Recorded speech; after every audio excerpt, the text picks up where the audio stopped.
Imagine being locked in a blind, choking struggle, fully submerged in pitch-black water.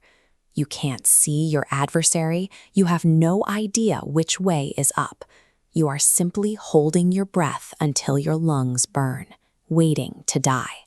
This is the exact physical toll demanded of Elwyn Ransom.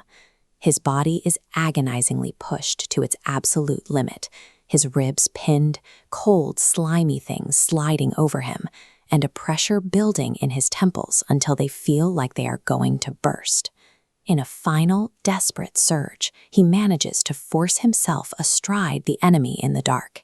He presses his knees inward until the ribs beneath him crack, holding his grip until the body finally stops moving. But winning a fight in the dark doesn't offer salvation.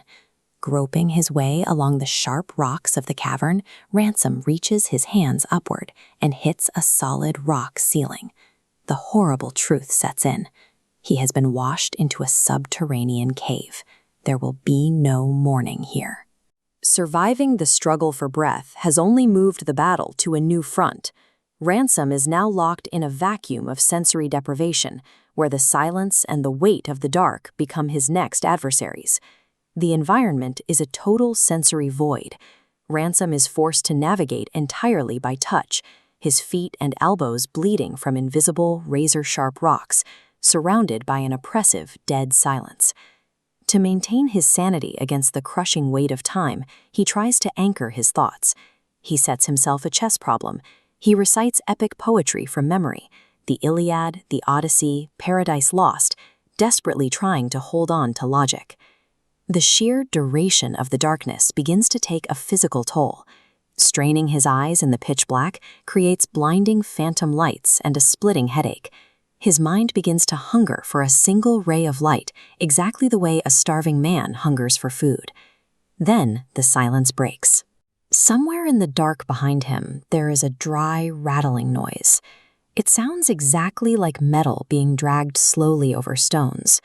He stops. The noise stops. He moves. It begins again. In this void, the mind struggles to map the silence.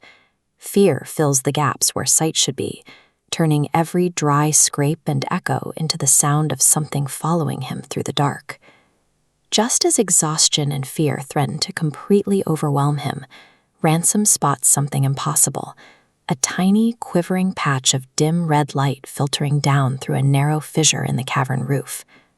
Desperate for relief, he wedges himself into the chimney. He climbs upward through thick, squashy, jelly-like vegetation, pulling himself toward the surface.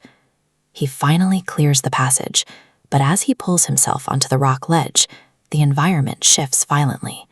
The air is painful to breathe. Escaping the sensory void did not lead him to safety. His desperate climb upward has delivered him directly into a far more overwhelming nightmare. Instead of the surface, he is standing in a vast subterranean hall. A broad river flows down the middle, terminating at a sheer cliff edge that drops off into a roaring abyss of blinding infernal fire.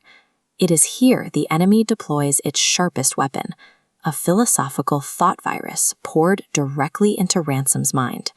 A sudden, terrifying certainty washes over him. The beautiful surface world of Perelandra is just a meaningless outward show. Beneath the skin of the world, this dark, chaotic fire is the only true reality. And then the physical manifestation of this nightmare arrives. The mutilated body of the unman crawls out of the hole. Right behind it emerges a massive, multi-legged insectoid monstrosity, perfectly designed to elicit deep, instinctual revulsion. The sight of the abyss gives these nihilistic thoughts a physical anchor.